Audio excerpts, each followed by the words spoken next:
బాబాయ్కి నేనంటే ఇష్టమని నాకు తెలుసు. కానీ ఎంత ఇష్టమో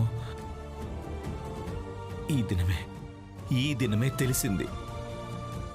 బాబాయ్ కళ్ళలో కనిపించే ప్రేమ నన్ను కదిలించేసింది. ఆయన నన్ను హగ్ చేసుకుంటే ఈ దినం ఏదో కొత్తగుంది. నా ప్రాణం లేచొచ్చింది. నిజం సత్య, నీ మీద ఒట్టేసి చెప్తున్నాను, నా గుండెని చీల్చుకొని వస్తున్న మాటిది. నాకు తెలుసు క్రిష్, ఇలాగే ఉంటుంది, ఇలాగే ఉండాలి కూడా. జీవితంలో మర్చిపోలేని మనుషులు, వదిలేలేని బంధాలు కేవలం కొన్నే ఉంటాయి. అవి మనం తెలుసుకోలేకపోతే జీవితం వృధా అయినట్టే. నిజం సత్య, ఇంతకు ముందు చాలాసార్లు బాబు బర్త్డే సెలబ్రేట్ చేసిన, ఆయనకి కేక్ తినిపించిన, ఆయన పెట్టిన కేక్ తిన్నా. అప్పుడు నాకు సంతోషం అనిపించింది.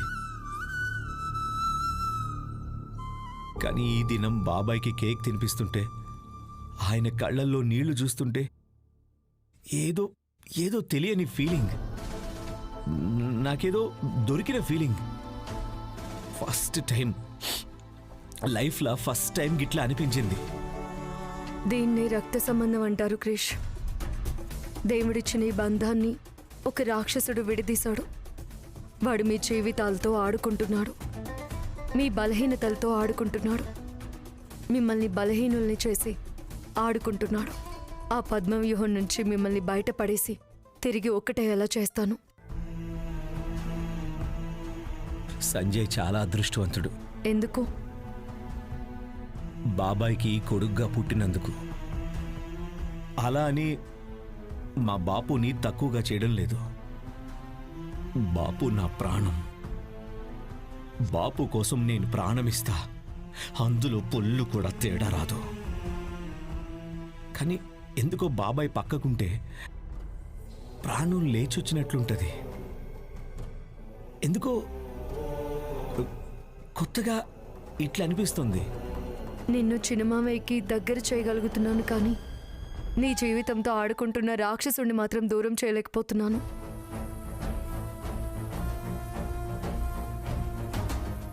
థ్యాంక్ యూ సో మచ్ సత్య. ఎందుకు? ఈ దినం నా ఈ ఫీలింగ్స్కి కారణం నువ్వే కదా. నువ్వు చెప్పబట్టే ఇదంతా చేసిన. Thank you so much. ఇన్ని దినాలు నాది కాని జీవితంలో నేను జీవించినానేమో. జీవితంలో కొత్తగా ఇంకేదో కావాలనిపిస్తుంది. చూద్దాం ఏం జరుగుతుందో. అంతా నువ్వు కోరుకున్నట్టే జరుగుతుంది. కానీ ఒక్కటి మాత్రం జరగట్లేదు. ఏంటది? నువ్వు చెప్తా అన్న గుడ్ న్యూస్ ఇంతవరకు చెప్పలే. చెప్పేసినట్లే అనుకో. చెప్పకుండా అట్లెట్లా అనుకోవాలి? ఆరాటంగా ఉందా? కొన్నిసార్లు వాస్తవం కన్నా ఆరాటమే అందంగా ఉంటుంది.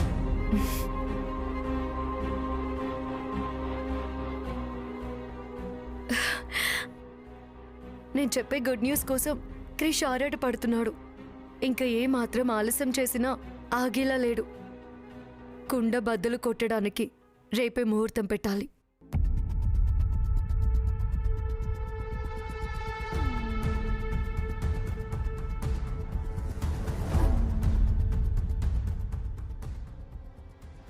హలో, ఎవరు మాట్లాడేది?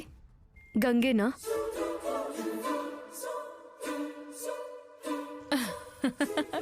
అనుమానమా? గంగనే. గలగల గలగల గంగనే. నేను కాల్ చేశానంటే అర్థమేంటో తెలుసుగా. అయ్యయ్యో, నాది మామూలు ఎక్స్పీరియన్స్ కాదు. రింగ్ సౌండ్ని బట్టి ఫోన్ చేసిన వాళ్ళ మైండ్లో ఏ ఉందో చెప్పేయగలను. మనం అనుకున్న ప్లాన్ అమలు చేయాల్సిన సమయం వచ్చింది. అందుకే నాకు కాల్ వచ్చింది. ఎప్పుడు బయలుదేరుతున్నావు? ముహూర్తం నువ్వు పెట్టినా సరే, నన్ను పెట్టుకోమన్నా సరే, కారు నువ్వు బుక్ చేసినా సరే, నన్ను చేసుకోమన్నా సరే. ఎక్కువ టైం లేదు. నాకు ఎక్కువ టైం అవసరం లేదు. రేపటికల్లా మా ఇంట్లో ఉండాలి. ఈ రోజు రాత్రికి ప్రశాంతంగా పడుకో.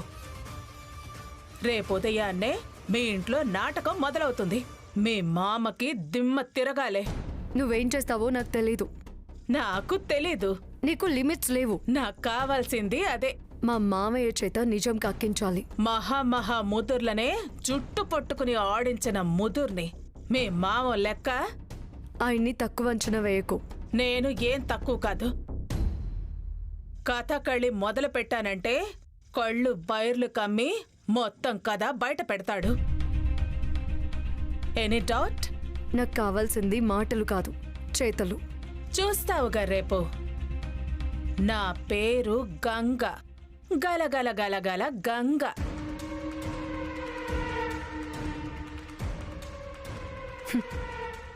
మామయ్య కాని మామయ్య, రేపటితో నీ కథ క్లోజ్. నీ కొడుకు గాని కొడుకు చేసే శివతాండవం చూస్తాం.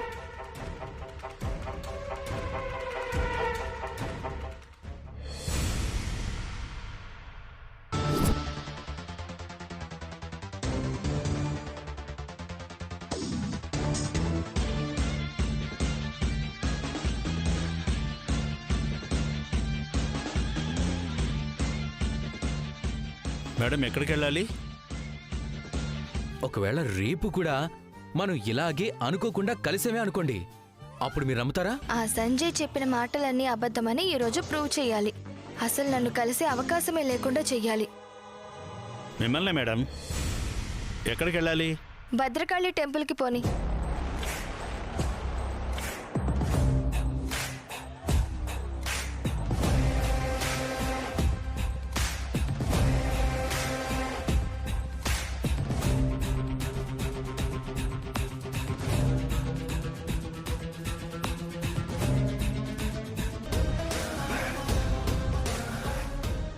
ఒకవేళ సంజయ్ చెప్పినట్టు తను కూడా గుడికి వస్తే ఏం చేయాలి? అన్నా, భద్రకాళి టెంపుల్ కొద్దు, 1000 స్తంభాల గుడికి పోనివ్వు. అలాగే మేడం.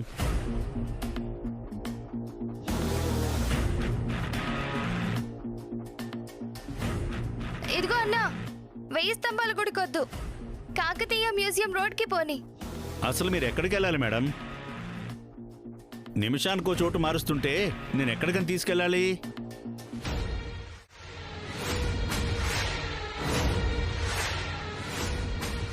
ఎక్కడికి అవసరం లేదు, ఇక్కడే దిగేస్తున్నా. భద్రకాళి టెంపుల్ అని చెప్తే వచ్చాను. అక్కడికైతే 100 రూపాయలు అవుతుంది. 20 రూపాయలు ఇచ్చారేంటి మేడం? పక్క వీధి నుంచి ఇక్కడికి రావడానికి 20 రూపాయలు కాకపోతే ఆస్తులు రాసిస్తారా? ఇదే ఎక్కువ, తీసుకో. పొద్దున భలే బేరం దొరికిందిరా బాబు. నేను ఇక్కడికి రావాలని ఇప్పుడే అనుకున్నాను కాబట్టి ఆ సంజయ్ ఇక్కడికి ఎలా వస్తాడో నేను చూస్తాను.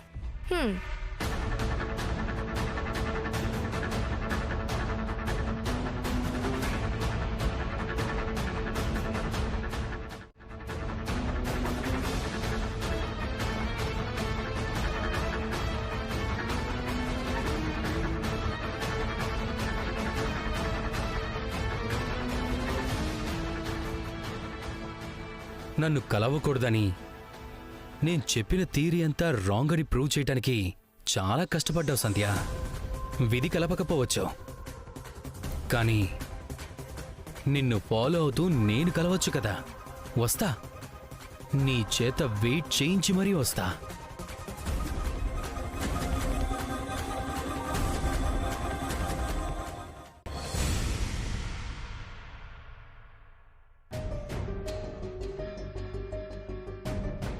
జరా వాటర్ ఇవ్వు.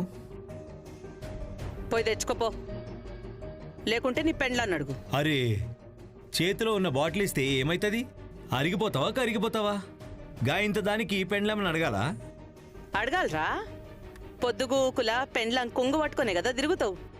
పెండ్లాంతోనే కదా ముచ్చట్లు చెప్తావు. పెండ్లాం కోసానికే కదా అన్ని కొనిస్తావు. పెండ్లాంతోనే కదా ఊర్లో పొంటి పోయి షికార్లు తిరిగి వస్తావు. అన్నింటికి పెండ్లామే. వాటర్ బాటిల్ ఎనికే మాత్రం అమ్మ కావాల్సి వచ్చిందా? అమ్మా, ఎందుకంతా నారాజైతే నువ్వు? బాటిల్ నీ చేతిలోనే ఉంది కదా అని అడిగినా.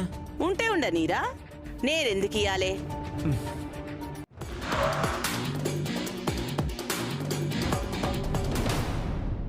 ఎవరు కావాలండి? నువ్వు నా రక్తనివే కదా, నా పేగు తెంచుకుని పుట్టిన బిడ్డవే కదా. వచ్చిన సంధి నా కొడుకు అనుకుంటా పట్టుకుని ఇడుస్తలేదు. నేను మీ రెండో పెళ్ళానని ఊరంతా వినిపించేలా గట్టిగా అరిచి చెప్పండి.